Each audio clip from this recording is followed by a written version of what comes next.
തിന്നാൻ പോലും നയാ പൈസയില്ല, നഞ്ചു വാങ്ങി തിന്നാൻ പോലും നയാ പൈസയില്ല, നയാ പൈസയില്ല, കയ്യിലൊരു നയാ പൈസയില്ല.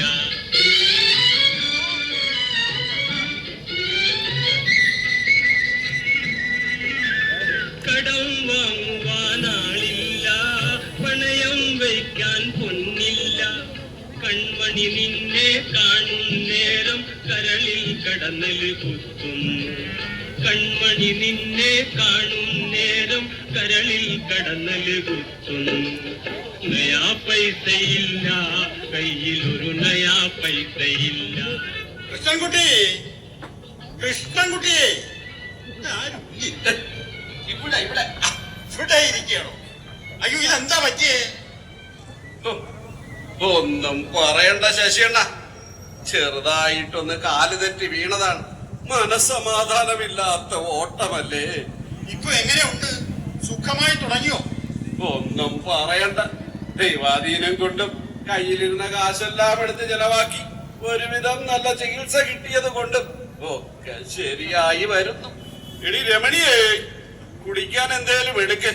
നമ്മുടെ ശശിയണ്ണൻ വന്നിട്ടുണ്ട്. ചൂടുവെള്ളം എടുത്താ മതിയാ? ആ മതി മതി മതി. പിന്നെ അതിൽ ഇത്തിരി തേയില പൊടിയും പഞ്ചസാരയും കൂടെ കിട്ടോ. വൈകുന്നേരം ചായ കൊടുത്തില്ല.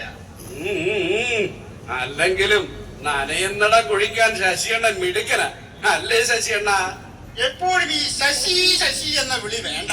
കേട്ട് കേട്ട് ഞാനൊരു കസവിശ ശശിയായി. ശരി, അണ്ണൻ പറയണം എന്തോന്ന് വിശേഷങ്ങള്. ഞാൻ വന്നിട്ട് കാര്യം പിടികിട്ടില്ലേ? ഇന്ന് തീയതി എത്രയാ? 15 1-ാം തീയതി കിട്ടേണ്ട വീട്ടുവാടക ഇതുവരെ കിട്ടിയില്ല. എനിക്ക് സുഖമില്ലാതായി പോയത് കൊണ്ടാണ് പണിക്ക് പോകാൻ പറ്റാത്തത്. സെക്യൂരിറ്റി പണിയായിരുന്നാലും അതൊരു സഹായമായിരുന്നു. അതിന് നിങ്ങളുടെ മെമ്പർ എന്നൊരു സർക്കാർ ഉദ്യോഗസ്ഥയല്ലേ, പിന്നെ എന്തിനാ പേടിക്കുന്നേ? ഓ, സർക്കാർ ഉദ്യോഗസ്ഥ. പെൻഷൻ പറ്റിയെങ്കിലും നിങ്ങൾ ഒരു സർക്കാർ ഉദ്യോഗസ്ഥനായിരുന്നില്ലേ? അപ്പൊ അതിന്റെ ബുദ്ധിമുട്ട് നിങ്ങൾക്കും അറിയാമല്ലോ. എന്റെ പൊന്നു രമണി മാഡം, എനിക്ക് ഒരു ബുദ്ധിമുട്ടും ഉണ്ടായിട്ടില്ല. ഞാൻ ഇത്തിരി ചിട്ടിയും പാട്ടവും പരിചയമൊക്കെ ആയിട്ട് അങ്ങനെ കഴിഞ്ഞു പോകുന്നു. അങ്ങനെ ആൾക്കാരെ വട്ടം കറക്കി ഉണ്ടാക്കിയതാണ് ഈ വീട്. എന്റെ പളനി അണ്ണാച്ചി, എല്ലാവർക്കും നിങ്ങളെ പോലെ മനുഷ്യത്വം ഇല്ലാതെ പെരുമാറാൻ പറ്റില്ലല്ലോ. പളനി അണ്ണാച്ചിയ? അല്ലടേ, എന്തിനാ നീ ശശിയണ്ണനെ പളനി അണ്ണാച്ചി എന്ന് വിളിച്ചത്? അതെ, കൃഷ്ണൻകുട്ടിക്ക് അറിയാത്തത് കൊണ്ടാണ്. ഞാൻ റിട്ടയർഡ് ആയപ്പോ എന്റെ പേരങ്ങ് മാറ്റി. ഇച്ചിരി പലിശയുടെ ഇടപാടുകളൊക്കെ ഉണ്ട്. ശശി എന്നും പറഞ്ഞ് മലയാളത്തിൽ ചോദിച്ചാൽ ആരും പലിശ തരില്ല. ഞാൻ പളനി അണ്ണാച്ചി.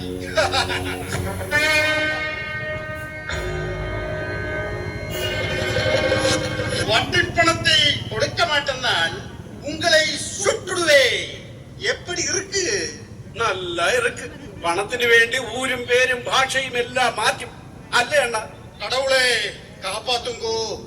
ഏത് നല്ല വിളവിന്റെ ഇടയിലും ഒരു തൊരപ്പം കാണും. തുരപ്പനോ ചാഴിയോ എന്തായാലും ദേഹമനങ്ങാതെ പണം വരുന്നുണ്ടല്ലോ, അതുപോലെ. നല്ല ഭാഷണം കലക്കി കൊടുത്താലേ ചാവാത്ത ചാഴിയും തുരപ്പനും ഒന്നും ഈ മണ്ണിലില്ല കേട്ടോ. ആ, ഇനിയിപ്പൊ സംസാരിച്ച് കാട് കയറണ്ട. ഇതാ വാടക പൈസ. ഒരു 1000 രൂപ കുറവുണ്ടേ, അത് അടുത്ത മാസം കണക്കാക്കി അങ്ങ് തന്നേക്കാവേ. രമണി മാഡം, അത് മതി. പക്ഷേ ഈ തരിപ്പ് 1000 രൂപയുടെ മേൽ ഒരു 200 രൂപ അധികം വെച്ച് തരണം. വെളിയിൽ 1000 രൂപ കൊടുത്താലേ എനിക്കത് കിട്ടും. അത് തരാം. വയനാട് ദുരന്തത്തിന്റെ ഭാഗമായിട്ട് സർക്കാർ ഉദ്യോഗസ്ഥർ ശമ്പളത്തിൽ ഒരു വിഹിതം കൊടുക്കണമെന്ന് പറഞ്ഞു. അതുകൊണ്ടാണ് ഇപ്പൊ തികയാതെ വന്നത്. അതെന്തിന് കൊടുക്കാൻ പോയത്? ചിലരൊന്നും കൊടുത്തില്ലെന്നേ. എന്റെ പെണ്ണുമ്പിള്ളയെ ഞാൻ കൊടുക്കാൻ സമ്മതിച്ചില്ല. പളനി അണ്ണാച്ചി, സാമൂഹ്യ ബോധമുള്ളവരും മനുഷ്യത്വമുള്ളവരുമായ ജീവനക്കാർക്ക് കൊടുത്തേ മതിയാകും, അല്ലെങ്കിൽ മനസമാധാനം കിട്ടില്ല. ഈ മനസമാധാനം പുഴുങ്ങി തിന്നാ മതിയോ? എന്റെ പെമ്പർനാത്തി ഇതുപോലെയാ. 5 പൈസ കൈക്കൂലി വാങ്ങിക്കില്ലെന്നേ. ഓ, ഒരു ഭർത്താവിന്റെ ഗതികേടാ. ഓ, നിങ്ങളെ പളനി അണ്ണാച്ചി അല്ല, പഴന്തീനി അണ്ണാച്ചിയാണ്. മാഷെ, നിങ്ങളുടെ ഭാര്യയ്ക്ക് ചെറുതെങ്കിലും ഒരു സർക്കാർ ജോലിയുണ്ട്, നിങ്ങൾക്ക് പെൻഷനുണ്ട്, ഇഷ്ടം പോലെ സ്വത്തും. എന്നിട്ടും എന്തിനാ ഇങ്ങനെ കന്നം തിരിവുകൾ കാണിക്കുന്നത്? എത്ര കിട്ടിയാലും തികയില്ലെന്നേ. പ്രഷർ, ഷുഗർ, കൊളസ്ട്രോള്, അസ്ഥിതേമാനം, തലപ്പെരുപ്പ്, എണ്ണിയാലൊടുങ്ങാത്ത അസുഖങ്ങളുണ്ട്. ഒരു മാസം ആശുപത്രിയിലും മരുന്നിനും നല്ലൊരു തുക വേണം. അപ്പൊ ദേഹമനങ്ങാതെ തിന്നുന്നതിന് ഫലമുണ്ടല്ലേ? പിന്നെ ഞാൻ വായിക്കുന്നതിന്റെ നല്ലൊരു പങ്ക് അമ്പലത്തിലും പള്ളിയിലും മസ്ജിദിനും ഒക്കെ കൊടുക്കുന്നുണ്ട്. അതുകൊണ്ട് ഒരു ദൈവവും എന്നെ ശിക്ഷിക്കില്ല. ഈ ആർത്തി പിടിച്ച പാപികളെ നരകത്തിനും സ്വർഗത്തിനും ഇടയിലുള്ള ഒരു സ്ഥലത്ത് വെച്ച് നോട്ട് കത്തിച്ച് എണ്ണയിൽ വറുത്തെടുക്കുമെന്നാണ് പറഞ്ഞു കേട്ടിട്ടുള്ളത്. ഏയ്, അവിടെയും എന്തെങ്കിലും വേലത്തരങ്ങളും പെരട്ടും കാണിച്ച ഉപ്പും മുളകും പെരട്ടി വിടുകയേ ഉള്ളൂ, ഒരിക്കില്ല.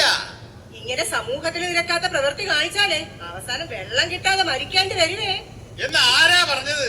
എന്റെ അപ്പൂപ്പനെ നമ്പർ 1 തരികിടക്കാരനായിരുന്നു. അവസാനം കിണറ്റിൽ വീണ് വെള്ളം കുടിച്ചല്ലേ ചത്തത്. നിങ്ങൾക്ക് വലുതായൊരു മോനില്ലേ, അവനെയെങ്കിലും നോക്കണ്ടേ?